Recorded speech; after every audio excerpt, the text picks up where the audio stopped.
Bollywood silver screen presenting lion. इस कहानी की शुरुआत में एक बच्चे को दिखाया जाता है जिसका नाम सरू है। सरू अपने बड़े भाई गुड्डू के साथ ट्रेन में कोयला चोरी कर रहा होता है। दरअसल ये लोग बहुत गरीब हैं, इन्हें अपनी गुजर बसर के लिए चोरी करनी पड़ती है। ये दोनों ट्रेन से बहुत सारा कोयला चोरी करते हैं और उस कोयले को एक दुकान में बेचने के लिए जाते हैं। उसी दुकान में जलेबियां भी बन रही होती है। सरू अपने बड़े भाई से कहता है कि मुझे जलेबी खानी है। उसका बड़ा भाई कहता है कि एक दिन मैं तुम्हें जलेबी ज़रूर खिलाऊंगा। उसके पास इतने पैसे नहीं है कि वो अपने छोटे भाई को जलेबियां खिला सके। सरू कहता है कि एक दिन हम दुकान की सारी जलेबियां खरीद लेंगे। अब कोयले के बदले में थोड़ा सा दूध दिया जाता है और ये दोनों भाई खेलते हुए अपने घर वापस पहुंच जाते हैं, जहां पर सरू और गुड्डू की एक छोटी बहन भी है। ये तीनों अपनी माँ के साथ रहते हैं। सरू की माँ अपने दोनों बच्चों से पूछती कि वो दूध कहाँ से लेकर आए, लेकिन वो इस बात का कोई भी जवाब नहीं देते। उसी रात को सरू का भाई गुड्डू काम पर जा रहा होता है। सरू कहता है कि मैं भी तुम्हारे साथ काम पर चलूंगा। उसका भाई कहता है कि तुम मेरे साथ नहीं चल सकते क्योंकि काम पर बोरियां उठानी पड़ती है और इस काम के लिए तुम बहुत छोटे हो। सरू अपने सिर के ऊपर चेयर उठाकर दिखाता है, साथ ही साथ वो साइकिल भी उठाने की कोशिश करता है। सरू कहता है कि मैं कोई भी काम कर सकता हूँ। सरू की जिद करने पर उसके भाई को उसे अपने साथ ले जाना पड़ता है। ये दोनों के दोनों एक ट्रेन स्टेशन पहुँचते हैं। सरू अपने भाई गुड्डू की गोद में ही सो जाता है। उसका भाई उसे उठाने की कोशिश भी करता है पर सरू बहुत छोटा है, उसे बहुत नींद आ रही होती है। वो कहता है कि मुझे सोने दो।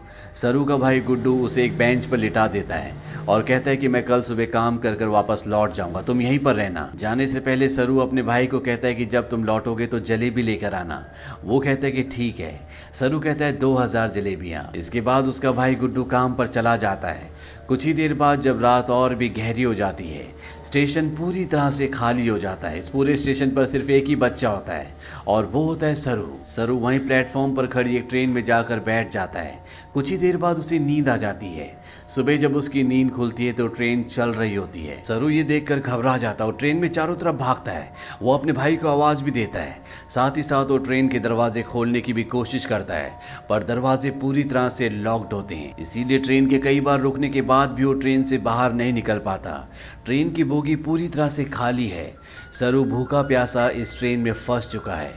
कुछ दिन का सफर तय करने के बाद ट्रेन कलकत्ता वेस्ट बंगाल पहुंच जाती है, यानी सरू के घर से 1600 किलोमीटर दूर। सरू मध्य प्रदेश के खांडवा डिस्ट्रिक्ट से है। वो स्टेशन पे उतरता है जहाँ पर बहुत ज़्यादा भीड़ होती है। वो टिकट काउंटर पर जाता है और कहता है कि मुझे अपने घर जाना है, पर यहाँ पर सब बंगाली में बात कर रहे होते हैं। सरू को किसी की बात समझ में नहीं आती। वो वहीं स्टेशन पर बैठे अपने जैसे कुछ बच्चों के साथ जाकर बैठ जाता है जिनके पास कोई भी घर नहीं होता। पर कुछ ही देर बाद यहाँ पर कुछ लोग आते हैं जो उन बच्चों को उठाकर अपने साथ ले जा रहे होते हैं। सरू किसी तरह से वहाँ से भाग जाता है और वो एक बार फिर से रात के अंधेरे में इस बड़े शहर में पूरी तरह से अकेला है। उसे बहुत भूख भी लगी होती है। तभी उसे देवी माता की एक मूर्ति दिखती है। वो देवी माँ को नमन करता है और देवी माँ के चरणों में जो प्रसाद होता है वो उस प्रसाद को खाता है। अगली सुबह सरू ट्रेन ट्रैक पर चल रहा होता है क्योंकि वो अपने घर जाना चाहता है। तभी यहाँ पर एक औरत आती है जिसका नाम नूर होता है। वो सरू से पूछते कि तुम्हारा घर कहाँ है। वो कहता है कि गणेश तल्ले। ये मध्य प्रदेश में इतना छोटा गांव होता है जिसके बारे में किसी को कुछ नहीं पता होता। नूर उसे अपने घर ले जाती है, उसे खाना खिलाती है, नहलाती है। वो कहती है कल सुबह एक आदमी आएगा जो तुम्हारी मदद करेगा, वो तुम्हें तुम्हारी मम्मी से मिलवा देगा। अगली सुबह यहाँ पर रामा नाम का एक आदमी आता है। वो सरू की पूरी बॉडी चेक करता है और नूर को धीरे से कहता है कि तुमने बहुत अच्छे से काम किया। उन्हें ऐसी लड़के की तलाश थी। सरू को इन दोनों पर शक हो जाता है, इसीलिए वो मौका देखकर इस घर को छोड़कर भाग जाता है। सरू अपने कई दिन हावड़ा ब्रिज के आसपास गुजारता है। उसे हमेशा अपनी मम्मी की याद आती है कि किस तरह से उसकी मम्मी पत्थर तोड़ा करती थी और वो अपनी मम्मी की मदद किया करता था। सरू अपनी मम्मी से बहुत प्यार करता है पर अब वो यहाँ से 1600 किलोमीटर दूर है जिसके बारे में सरू को कुछ भी नहीं पता। सरू को इसी तरह से यहाँ पर 2 महीने बीत जाते हैं और एक सुबह जब बारिश हो रही होती है तो वो एक कैफ़े के बाहर बैठा होता है। कैफ़े के अंदर एक लड़का कॉफ़ी पी रहा होता है और बाहर से सरू उसकी नकल उतार रहा होता है। वो लड़का बाहर आता है और सरू को कुछ खाने के लिए देता है। इसके बाद वो सरू को अपने साथ पुलिस स्टेशन ले जाता है। वो बताता है कि इस लड़के को बंगला बोलनी नहीं आती है, हिंदी में बात करता है। जब मैंने इससे पूछा कि कहाँ से है तो इसने बताया कि ये गणेश तल्ले से है। इस जगह के बारे में ना लड़के को ना ही पुलिस वाले को कुछ पता होता है, क्योंकि ये मध्य प्रदेश में एक बहुत छोटा सा गाँव है। लड़का सरू से उसकी मम्मी का नाम भी पूछता है। सरू कहता है कि मेरी मम्मी का नाम अम्मी है। दरअसल उसे अपनी मम्मी का नाम नहीं पता होता। पुलिस उसके पेरेंट्स को ढूंढने की बहुत कोशिश करती है, पर सरू के घर का, उसके गांव का, उसके परिवार का कुछ भी पता नहीं चलता। इसीलिए पुलिस उसे एक अनाथ आश्रम में भेज देती है। सरू 3 महीने वहां पर गुजारता है और 3 महीने के बाद सरू से एक लेडी मिलने आती है जिसका नाम मिसेस सूद होता है। वो सरू को बताती है कि पिछले 3 महीनों से हम तुम्हारी अम्मी को, तुम्हारे परिवार को ढूंढने की कोशिश कर रहे हैं, पर कुछ भी पता नहीं चला। हमने न्यूज़पेपर में इश्तेहार भी दिया, जिस न्यूज़पेपर को हर रोज 1.5 करोड़ लोग पढ़ते हैं, पर इसका भी कोई फायदा नहीं हुआ। सरू कहता है कि मेरा घर यहाँ से बहुत दूर है, मैं अपनी अम्मी के पास, गुड्डू के पास जाना चाहता हूँ। मिसेस सूद कहती है कि हमने हर जगह तलाश करने की कोशिश की, अब इंतजार का कोई फायदा नहीं है। एक ऑस्ट्रेलियन कपल है जो तुम्हें अडॉप्ट करना चाहता है, वो बहुत अच्छे लोग हैं, उनके साथ तुम बहुत खुश रहोगे, तुम्हें ऑस्ट्रेलिया जाना होगा। इसके बाद मिसेस सूद सरू को अपने साथ अपने घर ले आती है, जहाँ पर कुछ और बच्चे भी होते हैं। मिसेस सूद सबको इंग्लिश के वर्ड, टेबल मैनर से सब कुछ सिखाती हैं और अब सरू को ऑस्ट्रेलिया भेज दिया जाता है, जहां पर मिस्टर जॉन और उनकी वाइफ सू, जिन्होंने सरू को अडॉप्ट किया होता है, उसे देखकर वो बहुत खुश होते हैं। सरू को ये अपने घर ले आते हैं। छोटे से मिट्टी के घर में रहने वाला सरू जब इस घर को देखता है तो पूरी तरह से हैरान होता है। साथ ही साथ वो बहुत गुमसुम भी होता है, क्योंकि ये देश, यहाँ की हवा, मिट्टी सब सरू के लिए पूरी तरह से नए हैं। सरू की मॉम, जिसका नाम सू है, जिसने सरू को अडॉप्ट किया है, वो सरू से इंग्लिश में कहती है कि मुझे पता है कि तुम्हारा सफ़र इतना आसान नहीं था, तुम मुझे इस वक्त कुछ नहीं बता सकते, पर एक दिन तुम मुझे सब कुछ बताओगे। सरू धीरे धीरे इनकी भाषा, इनका रहन सहन सीखना शुरू कर देता है। बहुत जल्द वो इन सब के साथ कंफर्टेबल हो जाता है। मिस्टर जॉन और उनकी वाइफ सू सरू से अपने बेटे की तरह प्यार करती है। वो उसकी ज़िंदगी में किसी तरह की कोई कमी नहीं होने देते। 1 साल बाद ये एक और बच्चे को अडॉप्ट करते हैं, जो इनके साथ एडजस्ट नहीं हो पाता। वो अपने आप को नुकसान पहुंचाना शुरू कर देता है, पर मिस्टर जॉन और उनकी वाइफ इस बच्चे को कंट्रोल करने की, समझाने की कोशिश करते हैं, क्योंकि वो इसकी मदद करना चाहते हैं। उसी रात को मिसेस सू रो रही होती है। सरू उनके पास जाता है, उनके आंसू पोंछता है और उनके गले से लग जाता है, यानी कि अब उसने पूरी तरह से उन्हें अपनी मॉम मान लिया है। धीरे धीरे वक्त बीतता और 20 साल बीत जाते हैं। सरू अब बड़ा हो चुका है। मिस्टर जॉन और उनकी वाइफ, जो सरू के मॉम डैड है, उनको सरू पर गर्व होता है। वो होटल मैनेजमेंट की पढ़ाई करने के लिए मेलबॉर्न जा रहा होता है। वो अपने उस भाई से भी मिलता है जिसे मिस्टर और मिसेस जॉन ने सरू के बाद अडॉप्ट किया था, लेकिन ये दोनों एक दूसरे को पसंद नहीं करते। सरू अब होटल मैनेजमेंट की इंट्रोडक्टरी क्लास में पहुंच जाता है, जहां पर सब अपने बारे में बताते हैं। सरू कहता है कि वो अपना होटल खोलना चाहता है, साथ ही वो ये भी बताता है कि वो इंडिया में कैलकाटा से है। इसके बाद यहाँ पर जितने भी स्टूडेंट्स होते हैं वो सब के सब हाउस पार्टी रखते हैं, जहाँ पर सरू भी जाता है। यहाँ बहुत सारे इंडियन स्टूडेंट्स भी होते हैं, इसीलिए यहाँ पर खाने में बहुत सारा इंडियन फूड होता है। और सरू जब वहाँ पर जलेबियाँ देखता है तो उसे बचपन का वो लम्हा याद आ जाता है, जब उसने अपने भाई गुड्डू से जलेबी खाने के लिए कहा था और जवाब में उसके भाई गुड्डू ने कहा था कि वो उसे जलेबी जरूर खिलाएगा। सरू ने कहा था कि एक दिन वो सारी जलेबी खरीद लेंगे। सरू को जब ये लम्हा याद आता है तो उसकी आंखों में आंसू आ जाते हैं और वो अपने दोस्तों को बताता है कि वो कैलकाटा से नहीं है, वो किसी और जगह से है। बचपन में वो खो गया था, वो एक ट्रेन में बैठ गया था और जब ट्रेन रुकी तो वो कैलकाटा पहुंच गया था। यहाँ पर एक लड़का उससे पूछता है कि वो ट्रेन में कितने दिन तक था। सरू कहता है 2-3 दिन तक। वो लड़का उसके गांव का नाम पूछता है। सरू कहता है गणेश तले, लेकिन सरू को अब ये भी नहीं पता कि वो अपने गांव का नाम अच्छे से प्रोनाउंस कर पा रहा है कि नहीं, क्योंकि उसे हिंदी बोलनी नहीं आती, वो अब सिर्फ इंग्लिश बोल सकता है। यहाँ पर एक लड़का उससे कहता है कि कैलकाटा के हावड़ा ब्रिज से, जहाँ पर तुम बचपन में पहुंचे थे, अगर वहां से हम टाइम और ट्रेन की स्पीड को कैलकुलेट करें और वापस जाएं तो हम तुम्हारे गांव के आसपास के रेडियस में पहुंच सकते हैं। यहाँ पर एक लड़की उसे गूगल अर्थ के बारे में बताती है।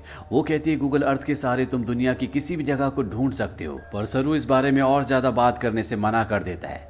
इसके बाद ये पार्टी से निकल जाते हैं। सरू के साथ एक लड़की भी होती है जिसका नाम लूसी होता है। ये दोनों एक दूसरे की तरफ अट्रैक्टेड होते हैं, इसीलिए रात को ये दोनों एक दूसरे के फिजिकली बहुत क्लोज हो जाते हैं। अगली सुबह जब सरू उठता है तो उसे अपने पेरेंट्स की, अपने घर की, अपने गाँव की याद आती है। उसे एहसास होता है कि उसके खो जाने के बाद उसकी मॉम, भाई बहन उसके लिए कितना परेशान हुए होंगे। इसीलिए वो गूगल अर्थ एप्लीकेशन के जरिए साथ ही साथ स्टेशन से अपने घर की जो दूरी होती है उसकी कैलकुलेशन करके हर तरह से अपने गांव गणेश तले को ढूंढने की कोशिश करता है, पर उसकी सारी कोशिश पूरी तरह से बेकार हो जाती है। धीरे धीरे वक्त बीतता और 3 साल बीत जाते हैं। लूसी का और सरू का रिश्ता अब और भी गहरा हो चुका है। ये दोनों एक दूसरे से बहुत प्यार करते हैं, पर सरू आज भी अपने परिवार के लिए परेशान है। उसे कई बार अपने भाई की छवि दिखती है। उसे एहसास होता है कि उसका भाई उसे कह रहा है कि उसे घर चले जाना चाहिए। सरू अपने परिवार की यादों में उन्हें ढूंढने में इतना खोया होता है कि धीरे धीरे वो लूसी से अलग हो जाता है। वो लूसी से कहता है कि तुम मुझसे बेहतर इंसान डिजर्व करती हो। लूसी और सरू अलग हो जाते हैं। कई महीनों के बाद लूसी को सरू जब एक दिन एस्केलेटर पर देखता है तो वो उससे बात करता है। वो लूसी से कहता है कि वो उसे बहुत मिस करता है। इसके बाद एक बार फिर से दोनों एक दूसरे के बहुत क्लोज आ जाते हैं। लूसी सरू से कहती है कि तुम्हें अपनी मॉम के पास जाना चाहिए, उन्हें तुम्हारी जरूरत है। सरू अपनी मॉम के पास जाता है जिनकी तबीयत खराब होती है। सरू को आज तक ये लगता था कि उसकी मॉम ने उसे इसलिए अडॉप्ट किया क्योंकि वो कभी माँ नहीं बन सकती, पर सू सरू को बताती है कि मैं माँ बन सकती थी, पर मैंने और तुम्हारे डैड जॉन ने डिसाइड किया था कि हम 2 बच्चों को अडॉप्ट करेंगे, क्योंकि इस दुनिया में बहुत सारे ऐसे बच्चे हैं जिन्हें माँ बाप की, परिवार की जरूरत है। वो सरू को अपने बचपन का एक एक्सपीरियंस भी बताती है। वो कहती है कि मेरे डैड बहुत ज्यादा अल्कोहल पीते थे, वो एक अच्छे इंसान नहीं थे। मैं हमेशा डरी डरी रहती थी और एक दिन जब मैं अपने घर के पीछे गई तो मैं चाहती थी कि धरती मुझे निगल ले। तभी मुझे खेत की दूसरी तरफ एक बच्चा दिखा जिसकी ब्राउन स्किन थी और अगले पल वो बच्चा मेरी साइड में खड़ा था। उस पल मुझे एहसास हो गया कि अब मेरी जिंदगी में सब कुछ ठीक होगा। फिर तुम और तुम्हारा भाई मेरी जिंदगी में आए, लेकिन अब तुम मुझसे बात नहीं करते, मुझे तुम्हारी जरूरत है। सरू को यहाँ पे एहसास होता है कि उसे अपनी मॉम का साथ देना चाहिए और साथ ही वो अपनी बायोलॉजिकल मदर को भी ढूंढना चाहता, अपने भाई को ढूंढना चाहता है। इसीलिए एक बार फिर से वो गूगल अर्थ पर अपने गांव को ढूंढने की कोशिश करता है और जब वो इंडिया के अलग अलग हिस्सों को जूम करके देखता है तो उसे वो जगह दिख जाती है जहाँ पर उसकी मॉम पत्थर तोड़ा करती थी। इसके बाद वो धीरे धीरे आसपास के पूरे एरिया को सर्च करता है और उसे अपना गाँव, जिसका नाम गणेश तलाई है, वो मिल जाता है। उसे पता चल जाता है कि उसका गांव मध्य प्रदेश के खांडवा डिस्ट्रिक्ट में है। इस बात से बहुत खुश होता है। वो ये बात लूसी को और अपनी मॉम को भी बताता है। उसकी मॉम भी उसके लिए बहुत खुश होती है क्योंकि उसकी मॉम और उसके डैड चाहते हैं कि वो इंडिया जाकर अपने परिवार से मिले। सरू अब भारत आ जाता है और वो उस जगह पहुंच जाता है जहां पर उसने अपना बचपन बिताया था। वो धीरे धीरे बचपन की यादों से आगे बढ़ता हुआ उस घर तक पहुंच जाता है जहां पर बचपन में वो अपनी मॉम, अपने भाई और अपनी बहन के साथ रहा करता था। पर अब इस घर में कोई भी नहीं रहता। वो आस पड़ोस से पूछने की कोशिश भी करता है पर उसकी भाषा किसी को भी समझ नहीं आती और ना ही अब वो हिंदी समझ सकता है। तभी वहां पर एक आदमी आता है जिसे इंग्लिश आती है। सरू उसे अपने भाई का और अपनी बहन का नाम बताता है। उससे पूछता है कि जो परिवार पहले इस घर में रहता था अब वो कहाँ चला गया, पर वो आदमी उसकी बात का जवाब नहीं देता, वहां से चला जाता है। पर कुछ ही पलों के बाद वो लौट कर आता है और सरू को इशारा करता है। सरू जब उस तरफ जाता है तो वो देखता है कि सामने से एक बूढ़ी औरत आ रही होती है और ये औरत और कोई नहीं बल्कि वो होती है जिसकी गोद में सरू ने अपना बचपन बिताया था। ये उसकी बायोलॉजिकल मॉम होती है। वो उनके गले लगकर बहुत रोता है। सरू की मॉम आज तक इस गांव को छोड़कर इसीलिए नहीं गई थी क्योंकि उसे यकीन था कि एक दिन उसका बेटा लौटकर जरूर आएगा। सरू की बहन भी यहाँ पर होती है। वो अपनी बहन को अपने गले से लगा लेता है पर सरू अपने भाई से मिल नहीं पाता। उससे पता चलता है कि जिस रात वो अपने भाई के साथ काम पर गया था पर सरू को नींद आ रही थी, इसीलिए उसके भाई ने उसे बेंच पर सुला दिया था। और जब उसका भाई जा रहा था तो सरू ने अपने भाई से कहा था कि सुबह जलेबी लेकर आना। उसी रात को उसके भाई गुड्डू की एक ट्रेन दुर्घटना में मृत्यु हो गई थी, यानी कि एक माँ ने एक ही रात में अपने दोनों बेटों को खो दिया था। पर उसकी उम्मीद, ईश्वर पर उसकी आस्था थी जो इतने सालों तक वो अपने छोटे बेटे सरू का इंतजार करती रही और आज 25 सालों के बाद उसका बेटा वापस लौट आया। सरू इसके बाद ऑस्ट्रेलिया में अपने मॉम और डैड को कॉल करता है। वो उन्हें बताता है कि मुझे मेरा परिवार मिल गया पर इससे कुछ भी नहीं बदलता। आज भी आप मेरे लिए वही हो जो पहले थे, आप मेरे मॉम डैड हो। इसके बाद सरू उन सभी जगहों पर जाता है जहां पर वो अपने भाई के साथ खेला करता था और इन जगहों पर जाकर उसे अपने बचपन की याद आ जाती है जब वो इन्हीं रास्तों पर अपने भाई के साथ चला करता था। सरू को यहाँ पर एक और बात पता चलती है कि उसका नाम सरू नहीं बल्कि शेरू है, जिसका मतलब होता है लायन। अंत में हमें कुछ रियल फुटेज दिखाई जाती है जिसमें सरू के वो माँ बाप जिन्होंने उसे अडॉप्ट किया था वो इंडिया आते हैं। इंडिया में सरू की जो असली बायोलॉजिकल मॉम होती है वो उन्हें अपने गले से लगा लेती है। तो ये थी सच्ची कहानी सरू की। ऑफिशियल रिपोर्ट्स के मुताबिक पता चलता है कि भारत से हर साल 80,000 बच्चे गायब होते हैं, लेकिन उसमें से 1% भी बच्चे ऐसे नहीं हैं जिनकी किस्मत सरू की तरह हो। इसीलिए इस पूरी कहानी, इस पूरी फिल्म के जो हीरो हैं वो और कोई नहीं बल्कि मिस्टर जॉन और उनकी वाइफ सू है, जो अपने बच्चे पैदा कर सकते थे पर उन्होंने फैसला किया कि वो अपने बच्चे पैदा ना करके उन बच्चों को अडॉप्ट करेंगे जिनके पास घर नहीं है, ताकि उन्हें एक अच्छा घर मिल सके। अगर इस दुनिया में हर एक इंसान की सोच इसी तरह से हो जाए तो ये दुनिया स्वर्ग बन जाए। तो ये थी पूरी कहानी फिल्म लॉयन की।